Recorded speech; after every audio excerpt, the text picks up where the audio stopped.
విజయ్, నీ దృష్టిలో మీ అన్న వదిన గొప్ప అయితే కావచ్చు, కానీ నాకు అలా అనిపించలేదు. ఏమనుకుంటున్నావో క్లియర్గా చెప్పు. మీ ఇంట్లో తీసిన ఫ్యామిలీ గ్రూప్ సెల్ఫీని ఫేస్బుక్లో పెట్టానన్నాను కదా, అది చూసి నా ఫ్రెండ్ రేఖ ఎప్పట్లా నాకు ఫోన్ చేసింది. మీ వదిన ప్రెగ్నెంట్గా ఉందని చెప్పినప్పుడు తను మీ అన్నయ్య గురించి నాతో ఓ మాట అంది. ఏమంది? తను ఒక డాక్టర్.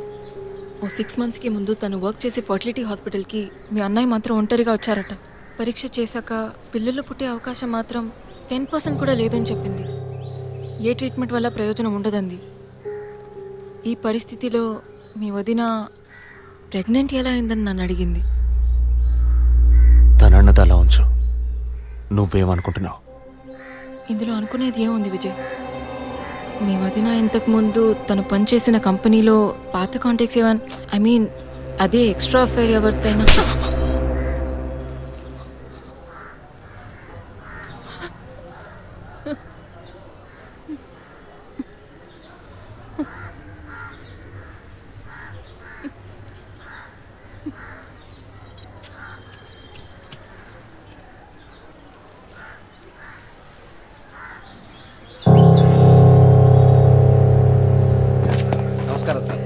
నమస్కారం సార్.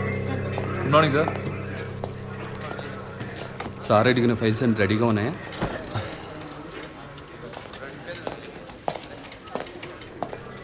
సార్, అభినయ్ గారి సారీ సార్, వదిన గారి విసారా రిపోర్ట్స్ ఇప్పుడే వచ్చాయి.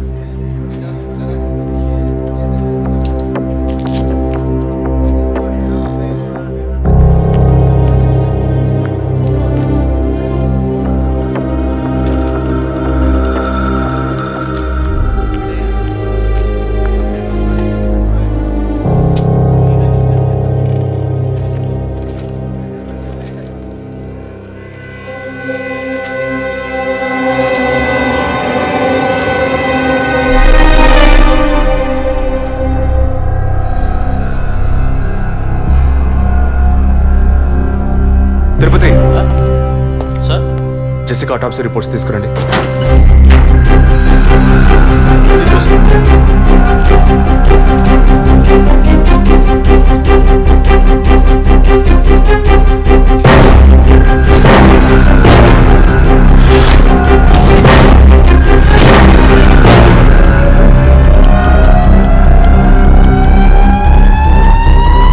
ఈ మెడిసిన్ గర్భంలోని పెండం ఎదుగుదల కోసం, దాని ఆరోగ్యం కోసం, ఇంకా పర్టికులర్ హార్మోన్ ఉత్పత్తి కోసం ఇవ్వబడుతుంది. ఆర్టిఫిషియల్ గర్భధారణ కోసం ఫెర్టిలిటీ డ్రగ్ కూడా దీన్ని యూజ్ చేస్తారు. ఆర్టిఫిషియల్ గర్భధారణ అంటే ఈ టెస్ట్ ట్యూబ్ బేబీ వంటిదా? నో, ఖచ్చితంగా అదే అయి ఉంటుందని చెప్పలేము. లైక్ IVF, ICI అని ఎన్నో ఫ్రోజన్ మెథడ్స్ ఉన్నాయి. ఈ 2 కేసులు ఊహించిన డెత్ అవ్వడం వల్ల ఇక్కడ ఇంకో విషయం కూడా చెప్పాలి. మన మంత్రి విద్యాధరరావు గారి కోడలు పద్మావతి సూసైడ్ చేసుకున్న కేసు మీకు గుర్తుంది కదా? అన్నానగర్ వెస్ట్. ఎగ్జాక్ట్లీ. ఆ అమ్మాయి ఒంట్లో కూడా ఇదే మెడిసిన్ ఉన్నట్టు కనుక్కోవడం జరిగింది. పొలిటికల్ స్టేటస్ వల్ల పేపర్లో కూడా పెద్దగా రాలేదు. You would have notice. Yes doctor, but ముగ్గురు చనిపోయారు. దీనిలో ఎక్కడ ప్రాబ్లం ఉందనుకుంటున్నారు? ఎక్కడో తప్పు జరిగింది అనేది కన్ఫర్మ్ అయింది. ఆ మరణించిన వాళ్ళ భర్తలను గనక అడిగితే ఏదైనా క్లూ దొరకచ్చు.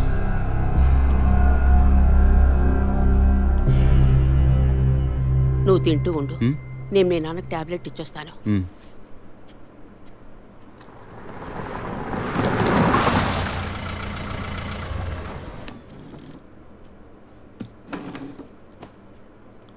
రారా, నువ్వు లేటా?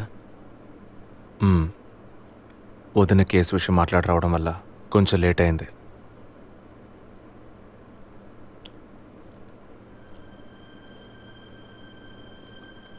ఇంత పని చేస్తావు అనుకోలేదు. ఏంటి? నిజాన్ని దాచడం. పోలీస్ దగ్గర దాచిపెట్టచ్చు, కానీ తమ్ముడి దగ్గర దాచకూడదు. నువ్వనేది దేని గురించిరా? వదిన విషయమే. వదిన విషయమా? వదిన్ని ఎందుకు చంపావు? ఏంట్రా వాగుతున్నావు?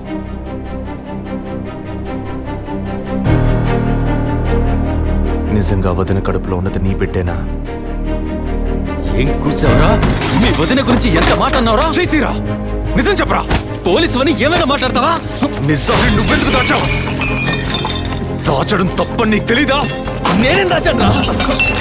చెప్పరా, నేనేం దాచాను? నువ్వేదో దాచిపెట్టావు, చెప్పరా. రేయ్, విజయ్, విజయ్, వదలరా, రేయ్, వదలు. అయ్యో, వదలరా. ఎందుకు ఇలా కొట్టుకుంటున్నారు? వదలరా, వదలరా. ఏమైందిరా మీకు? ఏం పనిరా ఇది? అమ్మా, వదిన విషయంలో వీడేదో దాస్తున్నాడు, చెప్పమను. రేయ్, పిచ్చి పట్టిందా నీకు? నేనేం దాచిపెట్టలేదురా. రేయ్, తను చనిపోయిందని బాధపడాల్సింది పోయి మీరు లేదు, కొట్టుకుంటారేంట్రా? వదిన తనంతట తను చావలేదు. మీరందరూ కలిసే తను చంపారు. ఏమిట్రా నువ్వు అనేది? అవును, మరి నువ్వు వీడికి పెళ్ళైన రోజు నుంచి ఎన్నిసార్లు పిల్లడని వదిన మనసుని బాధ పెట్టావు? ఎన్నిసార్లు నా ఎదురే వదిని గుచ్చి అడిగావు? ఎవరింటికి వచ్చినా వాళ్ళ ముందే ఏదైనా విశేషమా అని అడగడం. ఎవరింటికైనా పోతే ఏం విశేషం లేదు అంటాం. ఎవరో ఒక డాక్టర్, ఏదో ఒక హాస్పిటల్, నీకు కావాల్సిందల్లా ఎలాగైనా వదినకు ఒక బిడ్డ పుట్టాలి, అంతేగా? అదేగా నీకు కావాల్సిందే. ఎన్నిసార్లు వదిన అడుగుంటావు? ఒక్కసారైనా నీ కొడుకుని అడిగావా?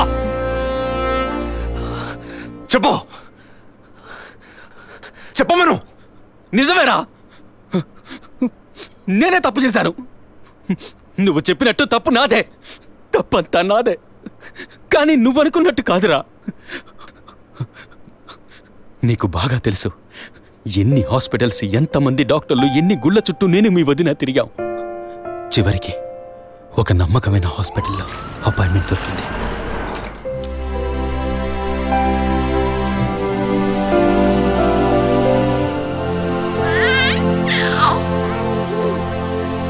నమస్కారం. ఫస్ట్ టైం మా హాస్పిటల్కి వచ్చారు కదా? అవును డాక్టర్. ఎక్కడ మీరు వర్క్ చేసేది? ఆర్కే స్టీల్స్లో చీఫ్ ఇంజనీర్గా పనిచేస్తున్నాను. అంటే ఎక్కువ వేడి చేసే చోట పనిచేస్తున్నారన్నమాట. మీ సెక్షువల్ లైఫ్ ఆరోగ్యంగానే ఉంది. పిల్లల విషయంలో మాత్రం మీ స్పర్మ్ కౌంట్, అదే వీర్య కణాల సంఖ్య నార్మల్గా ఉన్నా మొబిలిటీ, స్పీడ్, హెల్దీనెస్ అన్ని వీక్గా ఉన్నాయి. ఇవాళ ఉన్న కపుల్స్లో 150 మందికి ఈ ప్రాబ్లం ఉంది. కారణం వాళ్ళు వర్క్ చేసే చోటు, మెంటల్ స్ట్రెస్, తినే భోజనం అన్నిటి వల్ల. ఇదేం పర్మనెంట్ ప్రాబ్లం కాదు. త్రూ ప్రాపర్ ట్రీట్మెంట్ ఈజీగా మీ వీర్య కణాల క్వాలిటీని అభివృద్ధి పరిచి నార్మల్గా బిడ్డకి జన్మనివ్వచ్చు. ఈ ట్రీట్మెంట్కి ఎన్ని రోజులు పడుతుంది డాక్టర్? కనీసం 1 year పడుతుంది. ఈ ట్రీట్మెంట్ తీసుకుంటే సక్సెస్ అవుతావా? 60% నేను గ్యారంటీ ఇవ్వగలను.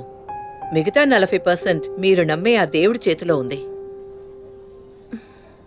ఒకవేళ ఎక్కువ లేట్ అవుతుందని మీరు ఫీల్ అయితే ఇంకో మెథడ్ ఉంది. ఏం మెథడ్ డాక్టర్? Artificial insemination. అంటే మీరనేది? దట్ మీన్స్ సెక్షువల్ లైఫ్ ద్వారా సాధ్యంగాని విషయాన్ని కృత్రిమ విధానంలో ఇంజెక్షన్ ద్వారా మీ వీర్యకణాలను మీ వైఫ్ అండంలోకి పంపిస్తే చాలు 100% గర్భవతి అయ్యే అవకాశం ఉంది.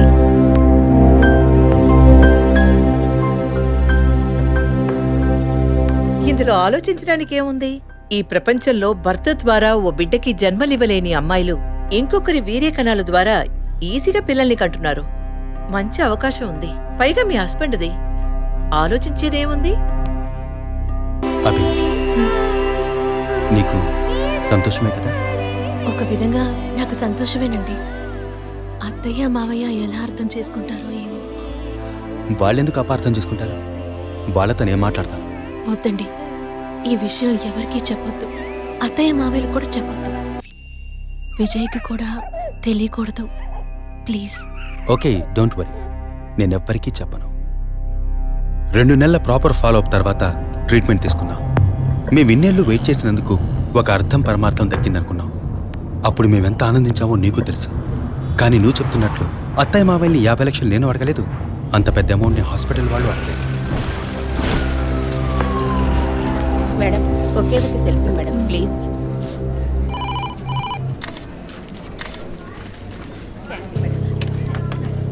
సార్, మీరు లోపలికి వెళ్ళొచ్చు. Thank you. Please be seated.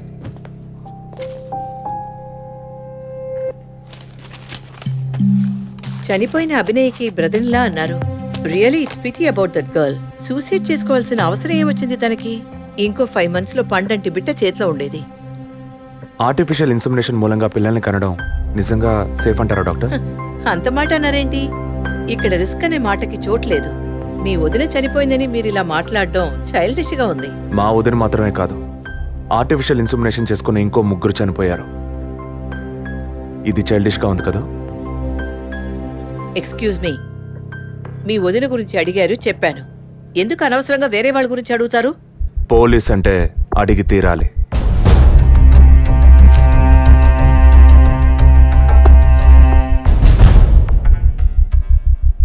I'm sorry, నేను ఇక్కడ క్యాజువల్గా అడిగిపోదామని వచ్చాను. కానీ మీ మాటలు విన్నాక ఇప్పుడు ఇది ఎంక్వైరీగా మారింది. మా అన్నయ్యకి పిల్లలు పుట్టే అవకాశం లేదని వేరే హాస్పిటల్లో రిపోర్ట్స్ ఇచ్చారు. దీని గురించి మీరేమంటారు? సింపుల్. హెడేక్ అని డాక్టర్ దగ్గరికి పోతే ఒకరు ఆర్డినరీ హెడేక్ అంటారు, ఇంకొకరు డీహైడ్రేషన్ అంటారు, ఇంకొకరేమో ఎంఆర్ఐ తీసి చూద్దాం అంటారు. కానీ ఎవరు కరెక్ట్గా డయాగ్నోస్ చేసి ట్రీట్మెంట్ ఇస్తారనేదే ముఖ్యం. సర్లేండి, డాక్టర్లు కూడా సాధారణ తలనొప్పిని బ్రెయిన్ ట్యూమర్ అని చెప్పి బిల్లు పెంచేస్తున్నారు కదా. మాట వరుస కన్నా ఎందుకు ఈ డౌట్? బయట మీరు చూసారే, టీవీ సెలబ్రిటీస్ మదన్ కౌసల్య వాళ్ళు కూడా ఇష్టమయ్యి ఆర్టిఫిషియల్ ఇన్సెమినేషన్ చేయించుకున్న వాళ్లే. ఆ రికార్డ్స్ అని కూడా మేము సీక్రెట్ గా మెయింటైన్ చేస్తున్నాం. సీక్రెట్ గా పెళ్లి చేసుకున్న వాళ్ళు సెల్ఫీ తీసుకుని ఫేస్బుక్ లో పెట్టినట్టు సీక్రెట్ బాగా మెయింటైన్ చేస్తున్నారు. Keep it up. Anyway, legal గా మీ ఫ్రాంచైజీలో ఉన్న ఏ హాస్పిటల్స్ లో ఆర్టిఫిషియల్ గర్భధారణ చేస్తున్నారో అది మాత్రమే కాకుండా ఎంతమంది క్లయింట్స్ ఇంతవరకు ఈ ట్రీట్మెంట్ తీసుకున్నారో నాకు ఫుల్ డీటెయిల్స్ కావాలి. ఇంకా ముఖ్యంగా మీ హాస్పిటల్ రిపోర్ట్స్. అవి ఇండియన్ మెడికల్ అసోసియేషన్ లో దొరుకుతాయి, but you need legal permission for that. అంత త్వరగా మీకు అందవు. మీ హస్బెండ్ ఈ హాస్పిటల్లో డీన్ మాత్రమే కాదు, మీరన్న అదే ఐఎంఏలో one of the board member కూడా. సో మీకు వీలవుతుంది. Manual and all the system reports ఒక్కటి కూడా మిస్ అవ్వకూడదు. షూర్, 2 days లో వచ్చి తీసుకోండి. సారీ మ్యామ్, ఇంకో 2 hours లో కావాలి. ఓకే, నేను డిపార్ట్మెంట్కి ఇన్స్ట్రక్షన్స్ ఇస్తాను. If you don't mind, can you make it now?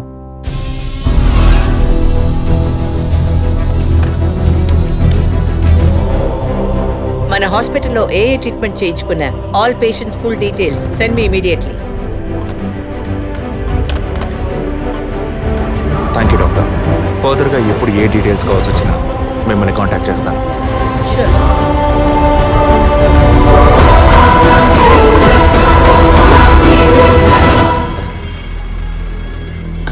Balu saloon sir. Shaving ట్రిమ్మింగే సార్?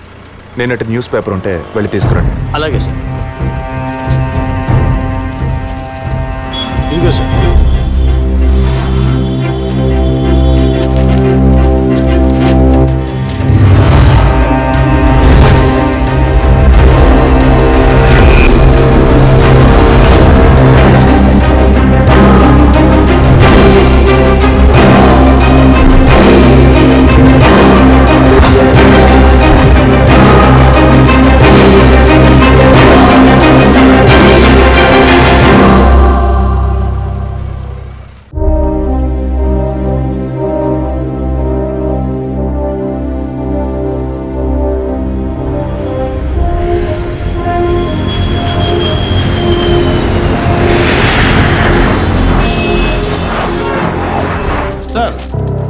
హాస్పిటల్లో ఆర్టిఫిషియల్ ఇన్సెమినేషన్ ద్వారా గర్భవతులైన అందరినీ విచారించారు సార్.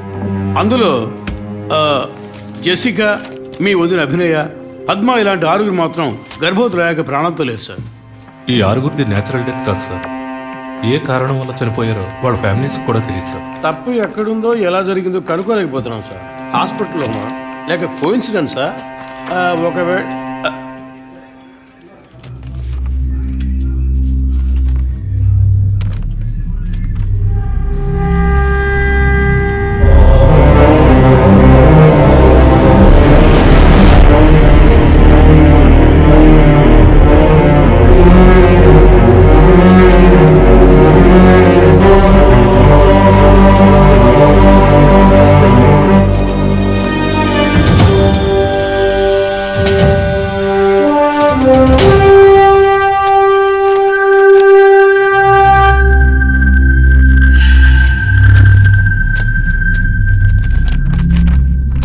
ఏంటి సార్?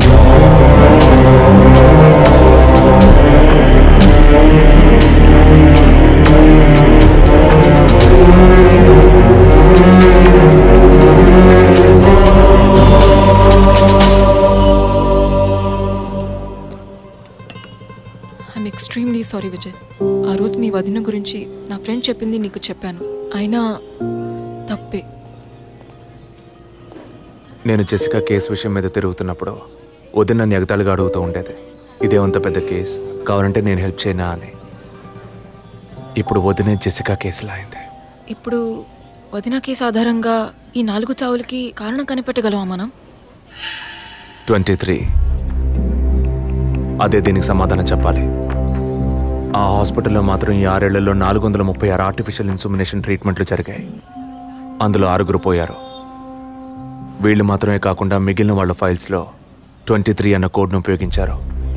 అంతకన్నా ముఖ్యంగా అన్నయ్యకి ఇంట్లో వాళ్ళకి తెలియకుండా వదిన వాళ్ళ అమ్మ నాన్నని 50 లక్షలు డబ్బు అడిగింది. అన్నయ్యకో హాస్పిటల్కో అవసరం ఏమాత్రం లేని ఆ డబ్బు ఎవరో 3వ వ్యక్తికి అవసరమైంది. రాత్రంతా ఫోన్ చేశాను. ఏ వైఫ్ అంటే భయమా? బాయ్. రేపన్నా ఆఫీస్కి వస్తావుగా?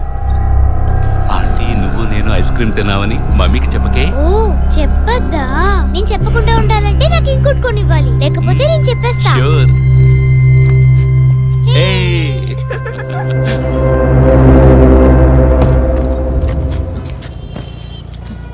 నీకు అర్జెంట్ కాకపోతే నన్ను స్కూల్లో కొంచెం డ్రాప్ చేస్తావా? ఇప్పటికే లేట్ అయింది. గీత, ఏమిటి? జరుగుతున్న ఇన్సిడెంట్స్ని బట్టి చూస్తే ఇది బ్లాక్మెయిల్ ఎందుకు కాకూడదు?